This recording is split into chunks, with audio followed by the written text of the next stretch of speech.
జనని ప్రేక్షకులకు స్వాగతం. మమ్మల్ని ఎంతగానో ఆదరిస్తూ వస్తున్న రైతు మిత్రులందరికీ ధన్యవాదాలు. అధిక దిగుబడులతో కూడిన గులాబీ సాగు కోసం ఎలాంటి జాగ్రత్తలు తీసుకోవాలి ఇవాళ తెలుసుకుందాం. గులాబీ అంటే అందరికీ జనరల్ గా గుర్తొచ్చేదేంటి?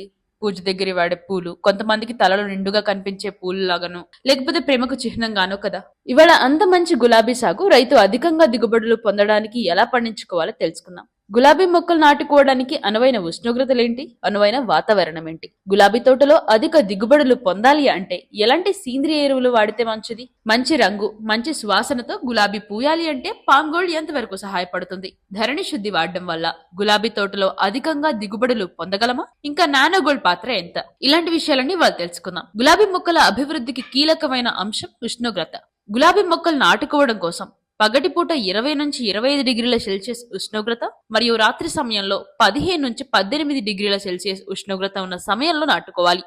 శీతాకాలం చల్లని ఉష్ణోగ్రతలు ఉంటుంది. ఇది పువ్వుల నాణ్యతను మెరుగుపరుస్తుంది. ఒకవేళ పగటి కాలం 12 గంటల కంటే తక్కువ ఉంటే తక్కువ పువ్వులు మరియు నాణ్యత లేని పువ్వులకు దారితీస్తుంది. ఇంకా పువ్వుల అభివృద్ధి, మొక్కలు గాని పుష్పించేలా ప్రభావితం చేసే వ్యాధులు మరియు తెగుళ్ల విషయానికి వస్తాయి. తేమ ఒక ముఖ్యమైన అంశం. అవి ఎక్కువసేపు ఉంటే వివిధ రకాల ఫంగల్ ఇన్ఫెక్షన్లకు దారితీస్తుంది. ఇలా గులాబీ పూలు సమయానికి పూత మొదలై అధిక దిగుబడులు రావాలి అంటే మంచి ఎరువులు వాడుకోవాలి. అది కూడా సేంద్రియ ఎరువులు వాడితే అతి తక్కువ టైంలోనే అతి తక్కువ పెట్టుబడితోనే అధిక లాభాలు చూస్తారు.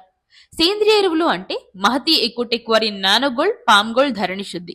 ఈ 3 ఎరువులు గులాబీ సాగులో నాణ్యమైన దిగుబడి రావడానికి ఎలా హెల్ప్ అవుతాయో ఇప్పుడు చూద్దాం. గులాబీ సాగులో ముఖ్యంగా నాణ్యమైన పువ్వుల దిగుబడి రావాలి అంటే 3 కీలకమైన అంశాలను దృష్టిలో పెట్టుకోవాలి. ఒకటి, వేరు వ్యవస్థ పటిష్టంగా ఉండాలి. ఇంకొకటి, చిగురు అధికంగా రావాలి.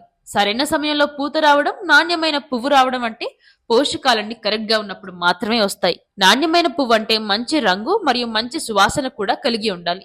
అప్పుడే మార్కెట్లో మీరు పండించిన గులాబీ పంటలకు ఎక్కువ రేట్ పలుకుతుంది. అవన్నీ రావాలి అంటే పామ్ గోల్డ్, ధరణి శుద్ధి, నానో గోల్డ్ తప్పనిసరి అండి.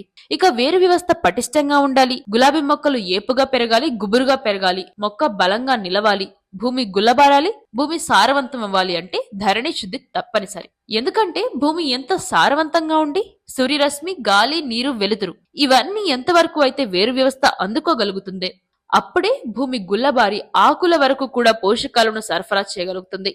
అప్పుడే నాణ్యమైన పువ్వు కూడా వస్తుంది. ఇంకొకటి, సరైన సమయంలో పూత రావడం అనేది కూడా గులాబీ మొక్కల్లో చాలా కీలకమైన దశ అని చెప్పుకోవచ్చు. కొత్త చిగురు రావాలన్నా, పూత కరెక్ట్ టైంలో రావాలి అన్నా మహతి, ఎకోటెక్ వారి నానో గోల్డ్ ఉంది. ఎందుకంటే నానో గోల్డ్ లో అన్ని రకాల పోషకాలు కూడా కరెక్ట్ గా అందించి ఇంకా రావాల్సిన పూత గాని సరైన సమయంలో వచ్చి దిగుబడిలో వ్యత్యాసం కలగాలి అంటే డెఫినెట్ గా మీరు నానో గోల్డ్ ని స్ప్రే చేసుకోవచ్చు. పూల రెబ్బలు ఊరికే రాలిపోవడము, ఇంకా పువ్వు నాణ్యత లేకపోవడము, ఒక మొక్కకు పూయాల్సిన పూల సంఖ్య తగ్గడం ఇలాంటివన్నీ కూడా స్థూల మరియు సూక్ష్మ పోషకాలలో లోపాల వల్ల కలుగుతాయండి. ఈ లోపాలని సవరించడానికి మీరు పామ్ గోల్డ్ ని వాడుకున్నట్లయితే నాణ్యమైన పువ్వు, మంచి రంగు, వాసనతో పాటు ఒక మొక్కకు పూయాల్సిన గులాబీ పూల సంఖ్య కూడా పెరుగుతుందన్నమాట. ఎందుకంటే పామ్ గోల్డ్ లో అటు స్థూల పోషకాలైన పొటాష్, ఫాస్ఫరస్, ఇటు సూక్ష్మ పోషకాలైన జింక్, బోరాన్, కాపర్, మెగ్నీషియం ఇవన్నీ కూడా పుష్కలంగా పొందుకుని ఉంటాయి.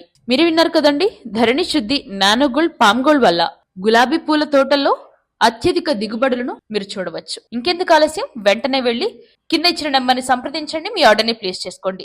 మర్చిపోకండి, ఇలానే రైతులకు ఉపయోగకరమైన పలు రకాల అంశాలతో మీ ముందుకు వస్తూనే ఉంటాం. సబ్స్క్రైబ్ చేసుకోండి జనని ఛానల్. ధన్యవాదాలు.